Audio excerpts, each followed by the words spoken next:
All righty. I am here and live and ready to go. Woo! Okay, y'all know me acting crazy. Hey, everybody. Thank you so much for joining me. I am live and well. As you can probably tell, I am sitting down because I think many of you all know or have heard that I had a nasty fall.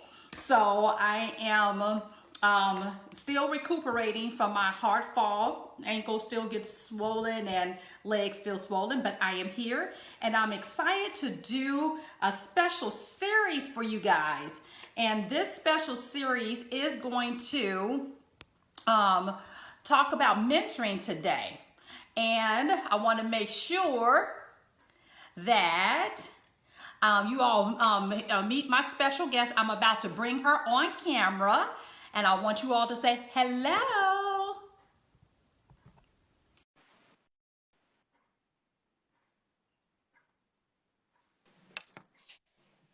Hi! Hi, Trenn. Hello there. It worked. It sure did. Oh, you all have to know the story. We have been trying to get this to work earlier today and did not realize we had like a little mini practice session and did not realize that you only can bring someone on camera on the phone.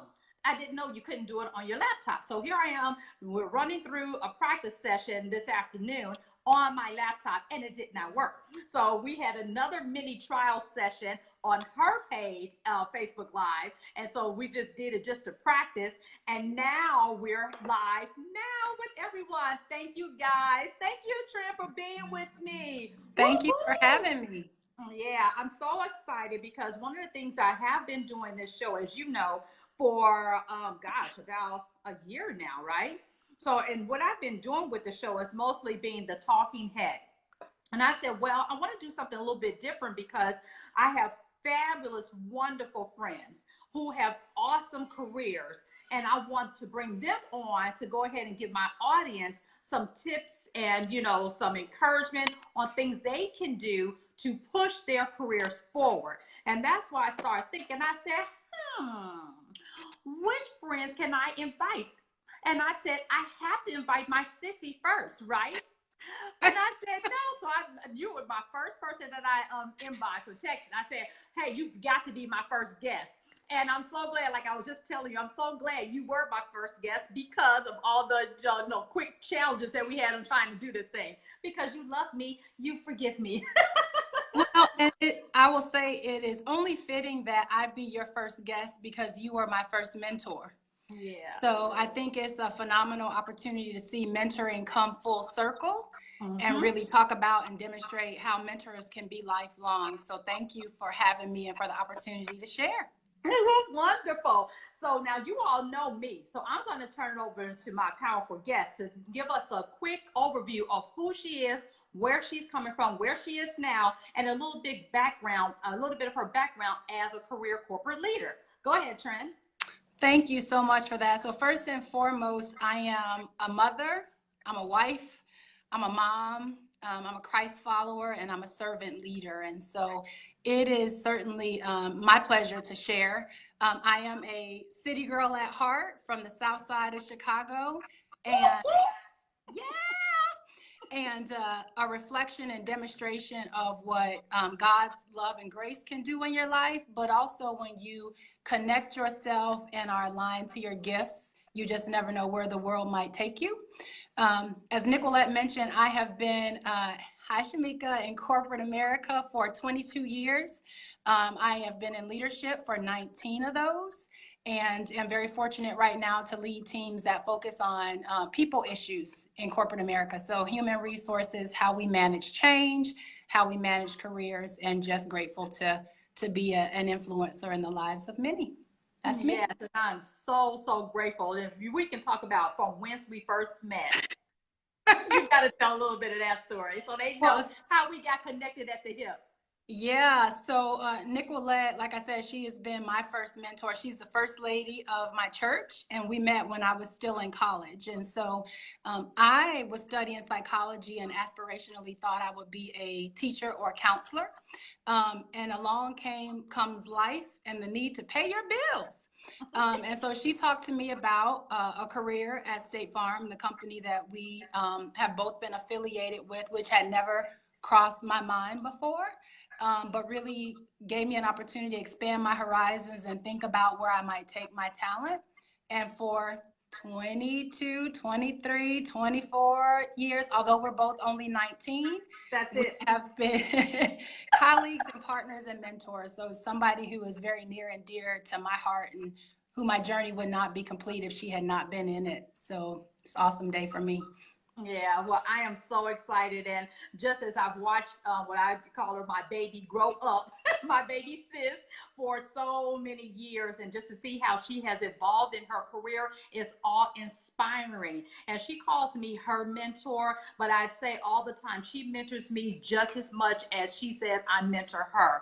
And I mean, just to see the way that she pours into our friendship, our relationship, and into others is just phenomenal. And I'm sure if anybody who's watching this who knows Trenn at State Farm and even outside of State Farm can attest to her being a powerful woman, mentor, encourager, everything. And so that's why I wanted to bring her on to talk about, mentoring from the perspective of career development and career success, because I don't believe that you can go through your whole career without having someone on your side to vent to bounce things off of, and just be an encouragement to say, yes, you can do this. Go one step further. As I have watched her climb the corporate ladder over and over and over again, she's been an inspiration to me in my life and those around. And I'm telling you, if you don't have a mentor, I want you to seek one out, because it's powerful to have someone to be able to feed into you. So without further ado, I'm going to go ahead and start with some of the questions that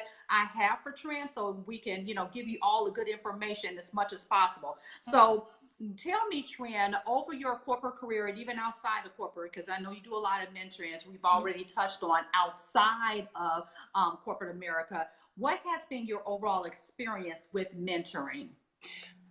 My experience is reflected in a lot of what you said. And I would say at the core of it, when I think about the seasons over the last 22 years being a professional, I would say the times when I struggled the most is when I did not have either an active mentoring relationship, or I'll even say a meaningful mentoring relationship. And that's one of the things that I want to talk about as we go forward is not all mentoring relationships are fruitful. And so there have been some things that I've learned in terms of one, being intentional. I have to understand, what is it that I want to get out of this mentoring relationship, and really be clear about that going in. And then also being able to keep a pulse and gauge whether or not I am benefiting from the relationship, but also if it's that reciprocity that you mentioned, because both either as a mentor and mentee, both of us in the relationship should be getting something out of it. So I would say it's run the spectrum, quite frankly. But to your point, being able to not only grow in your career, but sustain and navigate and thrive, I think it's incumbent to, have a mentoring relationship to be part of that. And I love the fact, Trenn, that you threw in there not just growing, but also navigate and thrive. Because I think a lot of misconceptions about mentorship is, I'm going to learn from that person and get it promoted to the next level. And it's not always about that. Can you touch a little bit more on the navigation and the thriving part? Yeah, I would say far more often than not, what a mentor has brought into my life and my career has, one, been a different perspective. So how do I think about either the problems I'm trying to solve, the questions that I have, or even learning more to be better in the role that I'm in, have been how I've leveraged mentoring relationships, someone to challenge my thinking, quite frankly, and really push me to think outside of what my own personal biases and experiences may have been, but also to be that key person to have that meeting before the meeting. So I may be going into a high stakes situation that perhaps I either have not been in before, or maybe I'm just not quite certain how to approach it. And I've used mentors as sounding blocks, as places to practice, and as folks to help me make sure I am being strategic in how I approach a situation, even ahead of going into it. And that's where that navigation has come in. And even when we talk about, sometimes it's just you just need to vent and get it off your chest. And because that sounding board, it doesn't always have to be glowing and, everything like that. Because I know I've called you and said, oh, girl, guess what? It happened. And just get it all out. And when you're able to get all of that out, then you come, as you always do, with a different perspective and say, well, have you thought about? And I'm like, okay, Trenn. And so therefore it gives me a different perspective, and it's very useful because you want to be able to have that and not take that home, because sometimes we take all those issues home. And if you all are listening to me out there, when you're not in a mentoring relationship, a very good, strong mentoring relationship, you can take those issues home. And you don't want to take those issues home and then disrupt your home, because now you're putting your significant other in that spot to try to help you through and navigate that. You don't necessarily want to do that. So having someone to be able to bounce those ideas off of, help you navigate, and then vent about things that go on to work, helps you navigate not only your career, but your life overall. And I know you and I have done that down through the years, and it's been so beneficial, because I say, Trenn, it has kept me sane. Yeah, and I will say it's kept some others in my life healthy. And it's interesting you bring that up, because I think another key component of mentoring relationships is trust. Yes. You have to have a mentoring relationship where that can be trust. And for another mentor that I have in corporate America who understands to help me navigate some of the issues that I experience in my work every day, we call that a place to empty your bucket. Yes. So we have that commitment to be that for one another, to just, to your point, to vent. We call it emptying your bucket. Sometimes you just need to get it all out of there so that you can be recharged and rejuvenated for those who matter in your life most, whether it's family, whether it's the people you lead, if you're in a leadership position, or even just to be the best for your coworkers or the team that you're on. We talk a lot about being able to empty your bucket, and that's where the trust comes in, because it doesn't have to be packaged. It doesn't have to be pretty. It doesn't have to be clean. You don't have to use all the right words or be concerned that the minute you leave the conversation, it's going to spread like wildfire. Yeah. And so that's where that trust, but again, knowing what is it that you want to get out of the relationship, because one mentor may not be all those things. Yes. And so I love that you said one mentor may not be all things. Do you recommend that we have more than one mentor? And if so, why? I think that goes back to my first point about being intentional. Depending on what it is that you need, you may need to have more than one mentor, because you want to be sure that person can fill that gap. I've been in mentoring relationships that have been about maybe increasing my business acumen or my knowledge about something. And I would seek out a subject matter expert in that, and I would use them as a mentor to learn from them, for them to share their knowledge with me. And that has been one type of mentoring relationship that has helped me in my career just to get better in the job that I was in, or to learn a new skill. But also, I do recommend that you have someone who can be that voice for you when you're trying to navigate some of those more complex issues, who is a person that you have a lot of trust and respect and high regard for, that can be that safe space to help you navigate, particularly from the career management perspective. So you want one of those types of mentors anyway, but you could have multiples if you have a more specific need that we talked about that someone else can fill, that's not your general career coach type of mentor that we've been talking about so far. Now, what do you think about mentoring groups? Because I love all that you said, because when you're thinking about two people, now, we've been in circles before. So what is your take on being in a circle of mentors that you mentor each other? Tell me a little bit about that, and even if you had experience with that. Yeah, I've been in mentoring groups.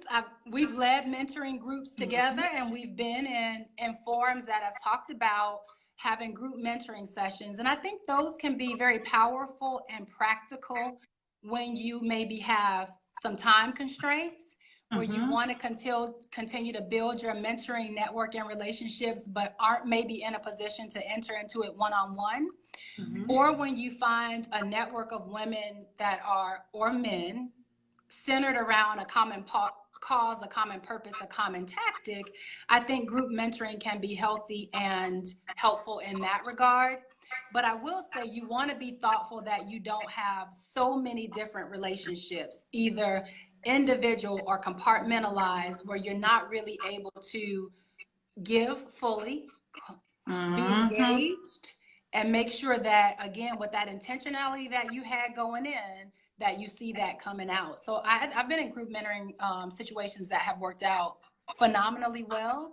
And I've been in some that have not. So knowing when to exit Yeah. gracefully is also important in any mentoring relationship. Yeah, that's very good, especially when you're saying is, when it's time to exit, exit left, let's bow out, and you bow out gracefully. And just having that group mentoring is good. And I like the fact that you talk about making sure you're intentional on having that actual mentor, because you don't want people to shop mentors just to hear what they want to hear, right?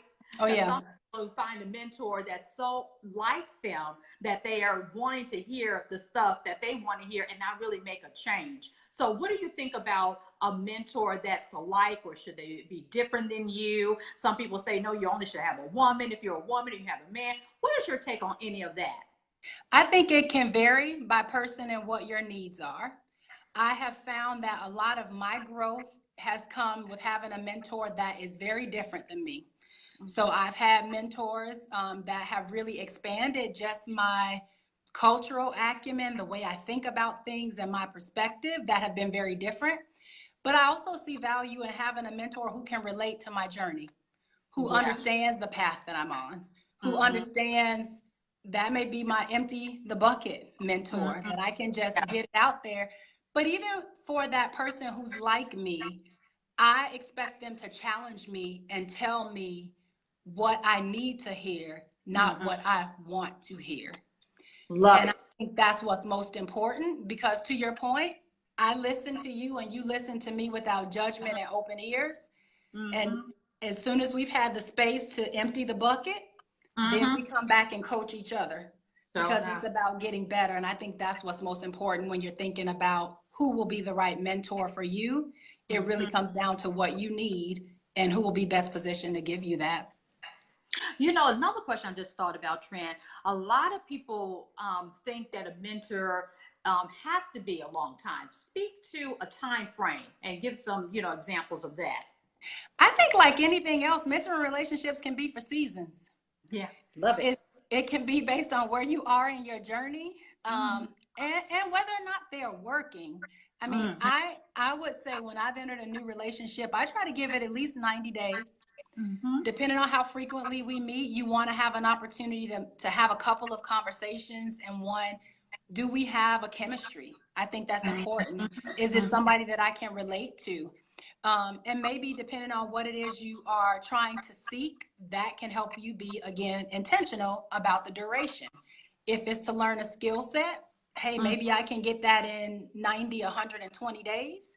If Mhm. it's around just longer term career development and coaching, I would say those are probably at least a year relationships, Mhm. Yeah. provided the chemistry is there, because you may only meet every other month or once a quarter. So I think there's just no magic formula, but Mhm. it again all Good. gets back to what it is you're seeking and how long it'll take reasonably, and how Mhm. long you and your mentor or mentee agree to stay in the relationship, and maybe reevaluate it as you go to check in and make sure it's working for you. Well, great. I'm glad you spoke on that, because some people get confused about time limit. And it's so funny because here recently I was supposed to get into a mentoring relationship with a gentleman, and we met one time, had great chemistry, and then he disappeared. Mm. Now he reappeared now and said, oh yeah, and I could not say, your face looks familiar. said, oh yeah, I know you're my mentor and I need to come and talk to you. And we talked through an actual issue, but it's been a year since I've seen the person. So that's not necessarily a mentoring relationship, because it goes back to intentionality, because the mentor is not necessarily the driver, right? The mentor is Mhm. not the driver.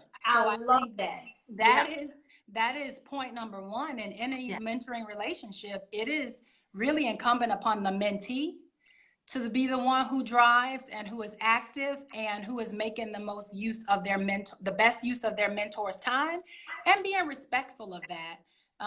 Mentoring is a gift. So when someone is willing to invest time to be your mentor, it's important that you honor and respect that and make the most of it. But it should, by all means, not be driven by the mentor. It really should be driven by the mentee. All right. Thank you so much for saying that. So, if we were to say there's some steps that someone is interested in seeking out a mentor and getting one, what would be some steps that you would advise them to do? Yeah, I would probably sum it up in about 3 to 4 steps that you need to take. One is you need to really do some self-reflection and be intentional to understand what is the objective of the mentoring relationship that you're seeking. Do you know what it is that you want to be the intended outcome? Because that is the foundation for all of the next steps that you'll take. 2 is, how do you begin to identify individuals or group mentoring experiences that line up to the objectives that you just set? And then if you don't know someone in that space, how do you lean into your network of individuals to help identify someone for you, whether that's a boss, whether that's a peer, whether that's a coworker, is to identify somebody who can be that mentor. And then finally, have the introductory conversation, align on objectives, and decide things that we've talked about today. How frequently will you meet? What is it that you need from your mentor? And what is it that you commit to as a mentee to do and bring in that relationship? I think that is as important as finding a mentor, is having something to offer at the outset to make it reciprocal. And then finally, I would say pay it forward.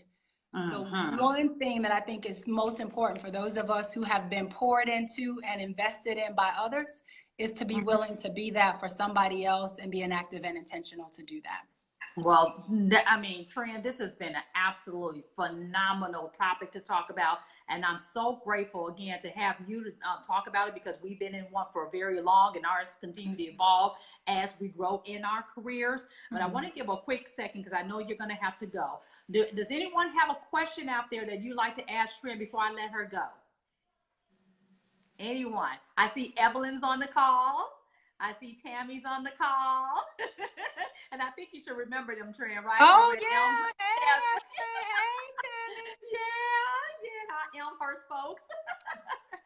Well, Trenn, I want you to now, since we're going to wrap up and everything, again, thank you so much for being my very first guest on the Nicolette Career Musings and talking about this appropriate topic, mentoring, in which we've been in a relationship for so many years. And like I said, have evolved, and giving some great nuggets and great tips that I'm praying that everyone out there will take to heart and really understand the trueness of mentoring. It's a two-way street, but it has to be driven by the mentee. And I really appreciate you. So before we end, I want to ask you, what would be the #1 rocking advice or quote or tip that you can give the audience of the Nicolette Career Musings?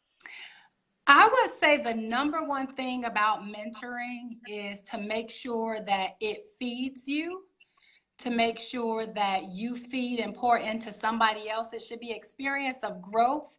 If you are uncomfortable with some of the hard conversations, then that's good. Really challenging and pushing and stretching, but it should not feel unnatural. And so keep that in mind when you're taking the steps to either engage in a mentoring relationship or evaluate one. And I would love to hear what you think too. So keep the conversation going in the thread, even when the live ends. Share your tips and feedback. And I'm looking forward to continuing to grow together. You rock. Yeah. And I'm so glad again. And of course, I'm going to have you back, because you piqued my interest about that you oversee people stuff. So, I know we got some things that we can talk about. So I'll be having you back very, very soon. So thank you all so much for joining. And as I always ask you all to do, please share the broadcast. if this was very helpful, we want the other people to get this information as well. And if you are watching the replay, please put hashtag replay so that I know that you're watching the replay. And as soon as I can, I'm going to get this video up on my YouTube channel as well, Nicolette Careers Musing. Please go there and subscribe.